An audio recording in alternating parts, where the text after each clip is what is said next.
Hello students, welcome back to business girl channel. आज की video में हम बात करेंगे जॉइंट स्टॉक कंपनी के मेरिट्स और डीमेरिट्स के बारे में। लास्ट वीडियो में हमने कवर किया था इसका मीनिंग और फीचर्स। तो जिन स्टूडेंट्स ने वो वीडियो नहीं देखी है तो वो जाके डिस्क्रिप्शन में लिंक गिवन है, वहाँ से देख लीजिए। एंड जिन्होंने भी अभी तक सब्सक्राइब नहीं किया चैनल को, please make sure you do. So let's start with merits and demerits. तो सबसे पहले मेरिट्स देखते हैं जॉइंट स्टॉक कंपनी के क्या होते हैं। आई होप आपको जॉइंट स्टॉक कंपनी क्या होता है ये चीज़ आपको क्लियर होगी। ठीक है, तो जॉइंट स्टॉक कंपनी एसोसिएशन होती है पर्सन्स की जो कि साथ में आते हैं और कुछ ना कुछ बिजनेस एक्टिविटीज कर रहे होते हैं। ठीक है, तो ये इसका सिंपल सा मीनिंग है, राइट। जैसे कि गूगल, HCL, विप्रो, ये सारी कंपनीज हैं। ठीक है, अभी कंपनीज के फायदे क्या होते हैं, तो सबसे पहला फायदा होता है इसमें लिमिटेड लाइबिलिटी होती है। ये इसका एक फीचर भी था। तो लिमिटेड लाइबिलिटी का क्या मतलब होता है, आई होप कि अब तक आपको ये चीज़ अच्छे से क्लियर हो गई होगी। लिमिटेड लाइबिलिटी का मतलब होता है जहाँ पे आपकी लाइबिलिटी लिमिटेड है, मतलब कि जितना आपने इन्वेस्ट किया है आप सिर्फ उतने ही अमाउंट के लिए लायबल हो, राइट। अगर मैंने किसी कंपनी में 10 लाख रुपए इन्वेस्ट करे हैं तो मेरे से सिर्फ 10 लाख रुपए तक ही वसूले जा सकते हैं, या मैं उतने रुपए तक ही जो है रिस्क बियर करूंगी। ठीक है, उससे ऊपर अगर कंपनी को लॉस होता है तो वो मेरे जो भी शेयर होल्डर है उसके अंडर नहीं आता है। ठीक है, 10 लाख से ऊपर मैं पेएबल नहीं होंगी। ठीक है, तो ये इसका एक फायदा हो गया। दूसरा फायदा इसका होता है कि आप इसमें जो है इंटरेस्ट या अपना जो है इंटरेस्ट या फिर ओनरशिप इजीली जो है ट्रांसफर कर सकते हो। कैसे कर सकते हो, अभी हम क्या है कंपनी के शेयर्स परचेज करते हैं। ठीक है, तो अब हम क्या है परचेज करते हैं, उन्हें बेच भी देते हैं। तो इससे इस तरीके से हम क्या कर रहे हैं, हम अपनी ओनरशिप को ट्रांसफर कर रहे हैं। जब जब शेयर मैंने खरीदे तो ओनरशिप मेरे नाम पे थी, जब मैंने उन्हें बेचा तो ओनरशिप किसी और के नाम पे है, राइट। तो इसमें ओनरशिप को ट्रांसफर करना बहुत ही ईजी होता है। ठीक है, तो इससे क्या होता है आपकी इन्वेस्टमेंट ब्लॉक नहीं होती और आप जो है दूसरी कंपनी में इन्वेस्ट कर सकते हो। अगर हम दूसरी फॉर्म ऑफ ऑर्गेनाइजेशन की बात करें तो ऐसे जो है अपना ओनरशिप ट्रांसफर करना इतना ईजी नहीं होता। पार्टनरशिप में या फिर आप जो है कोऑपरेटिव सोसाइटी में अगर हम बात करें तो इतना ईजी नहीं होता। ठीक है, नेक्स्ट इसका जो बेनिफिट है वो है परपेचुअल एग्जिस्टेंस। ये इसका एक फीचर भी था। इसका मतलब होता है कि कंपनी जो है वो एक आर्टिफिशियल पर्सन है और उसकी कभी भी डेथ नहीं हो सकती, डेथ नहीं हो सकती। ठीक है, इसका क्या मतलब है कि अगर कंपनी में कोई भी मेंबर की डेथ हो जाती है या रिटायरमेंट ले लेता है या रिजाइन कर देता है या इंसॉल्वेंट हो जाता है, ठीक है, किसी भी रीजन से वो एग्जिट कर लेता है कंपनी से, तो कंपनी की एग्जिस्टेंस को उससे कुछ फर्क नहीं पड़ता। कंपनी की जो एग्जिस्टेंस है वो उसके मेंबर से सेपरेट होती है। ठीक है, कंपनी एक आर्टिफिशियल पर्सन है, उसके मेंबर्स अलग पर्सन हैं, उनकी अपनी आइडेंटिटी अलग है, राइट। कंपनी की आइडेंटिटी अलग है। अगर आपको कंपनी को बंद करना है तो उसके लिए कुछ प्रोविजंस होते हैं जो कि आपको फॉलो करने होंगे और उसके बाद आपकी कंपनी को आप वाइंड अप कर सकते हैं या लिक्विडेट कर सकते हैं। ठीक है, नेक्स्ट बेनिफिट जो है वो है ग्रेटर स्कोप फॉर एक्सपेंशन। अभी क्या है कि अगर हम सोल प्रोप्राइटरशिप की बात करें या पार्टनरशिप की बात करें तो वहां पे आप देखते हो कि आपके पास लिमिटेड कैपिटल होती है। ठीक है, कहीं ना कहीं लिमिटेड कैपिटल होती है। ठीक है, लेकिन कंपनी के पास ना ऐसा नहीं है, उसके पास बहुत सारे फाइनेंशियल रिसोर्सेज होते हैं। वो बैंक से लोन ले सकती है, ठीक है, वो जो है पब्लिक से पैसा ले सकती है, शेयर्स के थ्रू, फाइनेंशियल इंस्टीट्यूशंस के थ्रू उसको काफ़ी पैसा वो रेज कर सकता है। ठीक है, तो कंपनी के पास फाइनेंशियल रिसोर्सेज ज़्यादा बड़े होते हैं और फंड्स की ज़्यादा कमी नहीं होती। ठीक है, तो इसमें क्या होता है आप जो है ज़्यादा एक्सपेंड कर सकते हैं, तो इससे क्या है आपके पास स्कोप ऑफ एक्सपेंशन जो है वो बढ़ जाता है और आप जो है ज़्यादा रिटर्न्स जो है अर्न कर सकते हो कम टाइम पीरियड में, राइट। Then professional management. अभी क्या है क्योंकि हमारे पास फंड्स की कमी नहीं है तो हम जो है अच्छे एम्प्लॉयज, अच्छा टैलेंट जो है रिक्रूट कर सकते हैं और अच्छी सैलरीज पे उनको हम रख सकते हैं। तो अच्छी सैलरी होगी, अच्छा टैलेंट होगा तो क्या होगा, मैनेजमेंट कैसा होगा, बहुत ही प्रोफेशनल, और हम स्पेशलिस्ट को ही अपॉइंट करना चाहेंगे, राइट। तो अभी हम देखते हैं कि कंपनी में अलग अलग डिपार्टमेंट्स होते हैं, राइट। हर डिपार्टमेंट जो होता है वो अलग अलग डिपार्टमेंट के अपने अपने हेड्स होते हैं। ठीक है, तो अगर हम बात करें तो जैसे मार्केटिंग का अपना हेड होगा, ठीक है, HR का अपना हेड होगा, फाइनेंस का अपना अलग हेड होगा, ठीक है, PR का हेड अपना अलग होगा। तो जिस भी आप डिपार्टमेंट में जाओगे वहाँ पे आपको अलग अलग मैनेजर्स जो है वो आपको मिलेंगे। अभी अलग अलग मैनेजर्स क्यों रखते हैं, सो दैट हमारी कंपनी जो है एफिशिएंटली, ठीक है, ग्रेटर एफिशिएंसी के साथ जो है वो काम कर सके। ठीक है, और बैलेंस डिसीजन मेकिंग हम कर सकें, राइट। तो ये सारे थे इसके बेनिफिट्स। अभी इसके कुछ लिमिटेशंस भी हैं, ठीक है। अभी तक हमने सिर्फ अच्छी बातें की, अब हम थोड़ी सी लिमिटेशंस के बारे में भी पढ़ लेते हैं, समझ लेते हैं। तो सबसे पहला लिमिटेशन है कॉम्प्लेक्सिटी इन फॉर्मेशन, ठीक है। ये हमने इसका फीचर भी देखा था कि कंपनी को क्या है बनाने के लिए जो उसका जो प्रोसीजर है वो काफ़ी ज़्यादा कॉम्प्लेक्स है। क्यों? क्योंकि उसमें आपको ज़्यादा टाइम डिवोट करना पड़ता है, ज़्यादा एफर्ट्स लगते हैं और आपको थोड़ी सी नॉलेज चाहिए होती है उसके लिए, क्योंकि उसमें लीगल रिक्वायरमेंट्स होती हैं वो थोड़ी ज़्यादा होती हैं बाकी फॉर्म्स ऑफ ऑर्गेनाइजेशन से, ठीक है। तो इसका जो डिटेल्ड जो रहेगा फॉर्मेशन के जो स्टेप्स वगैरह हैं वो आपके हम नेक्स्ट चैप्टर्स में हम उसको देखेंगे, आने वाले चैप्टर्स में। तो उसकी हम यहाँ पे बात नहीं करेंगे, बट हाँ इस अभी के लिए आप इतना समझ लीजिए, फॉर्मेशन का जो प्रोसीजर है वो थोड़ा कॉम्प्लेक्स होता है, ठीक है। तो ये इसकी एक लिमिटेशन है। देन लैक ऑफ सीक्रेसी, क्योंकि अभी कंपनी है तो उसको जो है अपनी टाइम टू टाइम रिपोर्ट्स भी जो है पब्लिश करनी पड़ेंगी, और क्योंकि ये रूल्स होते हैं कि हमको जो है अपनी परफॉर्मेंस रिपोर्ट, फाइनेंस और जो भी डिटेल्स हैं वो हमको पब्लिक डोमेन में आपको रखनी पड़ती हैं।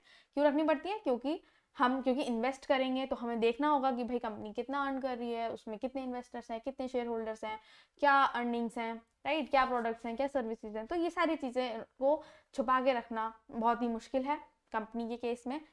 तो ये सारी इंफॉर्मेशन जनरली पब्लिक डोमेन पे अवेलेबल होती है और इसको पब्लिश करना जो है वो एक कंपल्सरी रिक्वायरमेंट होती है कंपनी की। देन इम्पर्सनल वर्क एनवायरनमेंट, अभी क्या होता है कि ये एक लिमिटेशन है। क्यों? क्योंकि कंपनी है बहुत बड़ी होती है, ठीक है।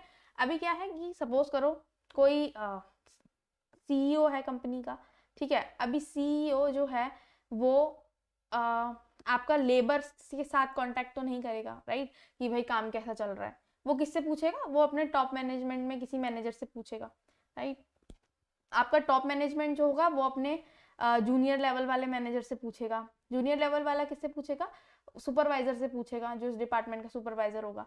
तो सुपरवाइजर जो है वो लेबर के साथ डायरेक्ट कांटेक्ट में होगा, ठीक है, कि भाई काम कैसा चल रहा है, कोई दिक्कत परेशानी तो नहीं है। सीईओ का डायरेक्ट इंटरेक्शन इस लेबर के साथ होना बहुत ही मुश्किल है और प्रैक्टिकल भी नहीं है, राइट। अब ऐसी एक डिपार्टमेंट नहीं, ऐसी कई डिपार्टमेंट्स होती हैं, तो एक सीईओ जो है नहीं कर सकता मैनेज, राइट। तो यहाँ पे क्या है, ये एक सिचुएशन क्रिएट हो जाती है कि आप जो है पर्सनली इन्वॉल्व होकर चीज़ों को नहीं मॉनिटर कर सकते हो, ठीक है, क्योंकि कंपनी का साइज जो होता है वो जनरली कैसा होता है, लार्ज होता है। तो ओनर्स या टॉप मैनेजमेंट वाले पर्सनल कांटेक्ट नहीं कर सकते अपने एम्प्लॉयज से, सारे एम्प्लॉयज से, ठीक है, कस्टमर्स से या क्रेडिटर्स से, क्योंकि उनके पास ऑलरेडी काफ़ी सारे काम होते हैं। तो इम्पर्सनली हर चीज़ को मॉनिटर करना तो पॉसिबल ही नहीं है, तो ये एक लिमिटेशन है। देन मैनी रेगुलेशंस, अभी क्या है कि हमने क्या पढ़ा था कि कॉम्प्लेक्स प्रोसीजर होता है कंपनी को फॉर्म करने में। तो फॉर्म करने में तो होता ही है, साथ में फॉर्म होने के बाद भी आपको काफ़ी सारे रेगुलेशन जो हैं वो रेगुलरली करने होते हैं। जैसे कि आपकी कंपनी में auditing, voting, filing of reports, preparation of documents, ठीक है, ये सारी चीज़ें बहुत रिक्वायर्ड होती हैं, ठीक है, और ताकि आप जो अपनी कंपनी को रन कर सकें स्मूथली, ठीक है, बिना किसी कॉम्प्लिकेशन के। तो इससे क्या होता है कि ये एक लिमिटेशन है, क्योंकि आपकी फ्रीडम जो है वो थोड़ी सी रिड्यूस हो जाती है कंपनी की, ठीक है। इसमें टाइम भी आपको देना पड़ेगा, एफर्ट्स भी लगेंगे, पैसा भी खर्च होगा, आप सीए, सीएस ये सब अपॉइंट करेंगे, राइट। तो ये इसकी एक लिमिटेशन हो जाती है। अगर हम दूसरी फॉर्म ऑफ ऑर्गेनाइजेशन की बात करें तो वहाँ पे आपको इतनी रेगुलेशंस नहीं होती, ठीक है। Then delay in decision making, अभी डिसीजन मेकिंग में भी डिले होता है। क्यों होता है? क्योंकि अभी हमने देखा कि हमारे पास काफ़ी सारे जो है लेयर्स होती हैं। तो पहला आपका कौन सा होता है? बीओडी, ठीक है। सबसे पहले कौन बैठा होता है? आपके बोर्ड ऑफ डायरेक्टर्स। उसके बाद कौन बैठे होते हैं? आपके टॉप मैनेजमेंट वाले लोग, ठीक है। फिर उसके बाद आपके जो है मिडल मैनेजमेंट वाले लोग होते हैं, ठीक है। फिर उसके बाद आपके जो है लोअर मैनेजमेंट वाले लोग बैठे होते हैं, सुपरवाइजर्स, ठीक है, जो अपने से नीचे वालों को मॉनिटर कर रहे होते हैं। तो इतने सारे जो हैं लेवल्स होते हैं, ठीक है। तो अगर कोई डिसीजन लेना है, मान लो लोअर लेवल वाले मैनेजमेंट को कुछ बोला कि भाई हमको कुछ पॉलिसी इंट्रोड्यूस करनी है, ठीक है, तो वो पहले मिडिल वाले के पास जाएगा, फिर मिडिल वाला अपने टॉप से बात करेगा, फिर टॉप वाला जाके बीओडी के साथ बात करेगा, क्योंकि कंट्रोल, अल्टीमेट कंट्रोल किसके पास है? बोर्ड ऑफ डायरेक्टर के पास, राइट। तो डिसीजन जो भी होगा वो इसीलिए जो है डिले होगा, क्योंकि इतने सारे जो स्टेप्स हैं वो लेने पड़ते हैं, अप्रूवल में जो है टाइम लगता है, ठीक है। Then oligarchic management. Oligarchic management क्या होता है कि आप जो है, आपकी कंपनी जो होती है वो कुछ ही लोगों के हाथ में होती है। हमको पता है कि बोर्ड ऑफ डायरेक्टर हैं, उन्हीं के पास कंट्रोल होता है, ठीक है। हमने ये फीचर्स में भी पढ़ा था, कंट्रोल कौन करता है, board of directors. Board of directors कितने होंगे, मुश्किल से होंगे 4, 5, 6, 10, ठीक है, इससे ज़्यादा तो नहीं होंगे। तो इतनी बड़ी कंपनी, मतलब लाखों जो है शेयर होल्डर्स हैं जिस कंपनी के, इतने सारे जो हज़ारों में एम्प्लॉयज़ जो काम कर रहे होते हैं, तो उन सबको मैनेज करने के लिए जो डिसीजन मेकिंग की जो पावर है वो सिर्फ कुछ ही लोगों के हाथ में है, ठीक है।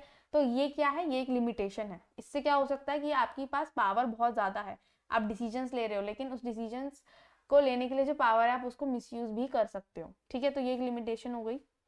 और बोर्ड ऑफ डायरेक्टर जो है बहुत ज़्यादा फ्रीडम एंजॉय करते हैं, ठीक है, अपनी पावर को जो यूज़ करने में। और इससे क्या होता है कि कभी कभी होता है कि शेयर होल्डर्स को ये चीज़ नहीं अच्छी लगती, उनको उनके कुछ डिसीजंस नहीं अच्छे लग सकते, तो उस सिचुएशन में क्या है, उनके पास कोई ऑप्शन नहीं होता, बल्कि वो बस उस कंपनी से एग्जिट हो जाते हैं, अपने शेयर्स बेच देते हैं, राइट। तो ये जो है, ये एक बड़ी लिमिटेशन इसकी है।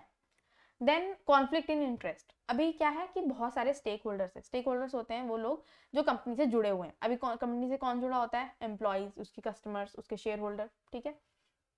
अभी ये सब लोग जो हैं, इन सबके अपने अपने इंटरेस्ट हैं, सब लोग अपने अपने बारे में सोचेंगे। एक एम्प्लॉय क्या सोचेगा कि भाई उसको ज़्यादा सैलरी मिले, ज़्यादा से ज़्यादा सैलरी मिले। कंज्यूमर क्या सोचेगा कि उसको जो है सबसे कम प्राइस में अच्छे से अच्छी क्वालिटी का प्रोडक्ट मिल जाए, ठीक है, हम सब यही सोचते हैं। देन शेयर होल्डर क्या सोचेगा कि भाई उसने जो शेयर खरीदे हैं उसमें से बहुत ज़्यादा रिटर्न भी मिले, डिविडेंड भी मिले, राइट। तो सब लोग अपना अपना इंटरेस्ट सोचते हैं। अभी कंपनी भी अपना इंटरेस्ट सोचेगी, वो क्या सोचेगी कि उससे ज़्यादा ज़्यादा प्रॉफिट्स होंगे तो इन सबके इंटरेस्ट भी फुलफिल होंगे। लेकिन इनके कभी कभी क्या होता है कि इनके जो इंटरेस्ट्स हैं उसमें कॉन्फ्लिक्ट हो जाता है। अभी इन सबको फुलफिल करना बहुत मुश्किल है, मतलब कि अगर हम सबकी सैलरी बढ़ा देंगे, कस्टमर्स को सस्ता प्रोडक्ट बेचेंगे और शेयर होल्डर को डिविडेंड भी चाहिए ज़्यादा, तो ऐसा पॉसिबल नहीं है। क्योंकि अगर प्राइजेस को ही हम शॉर्ट कर देंगे, ठीक है, सपोज करो हमने सस्ता बेचने लगे, तो हमारा कंपनी के प्रॉफिट्स डाउन हो जाएंगे। प्रॉफिट डाउन हो जाएंगे तो शेयर होल्डर्स की वेल्थ भी डाउन हो जाएगी, राइट। और जब प्रॉफिट्स नहीं होंगे, शेयर होल्डर्स के पास वेल्थ नहीं होगी, तो हम सैलरी हायर कहाँ से देंगे, ठीक है। तो सबके इंटरेस्ट को मीट करना एक कॉम्प्लेक्स बात है, एक डिफिकल्ट चीज़ है, सबको सेटिस्फाई करके रखना। तो यहाँ पे ये इसकी लिमिटेशन है। So these were few limitations. I hope ये चीज़ आपको क्लियर हुई होगी। अभी भी कोई डाउट है तो आप कमेंट सेक्शन में पूछ सकते हैं। एंड नेक्स्ट वीडियो में हम जो है पढ़ेंगे टाइप्स ऑफ कंपनी के बारे में। आपके पास 2 कंपनी होती हैं, पब्लिक और प्राइवेट। अभी ये क्या होती हैं, इनकी क्या की कैरेक्टरिस्टिक्स हैं, इनके बीच में क्या डिफरेंसेस हैं, वो नेक्स्ट वीडियो में हम कवर करेंगे। तो तब तक के लिए stay tuned and thanks for watching.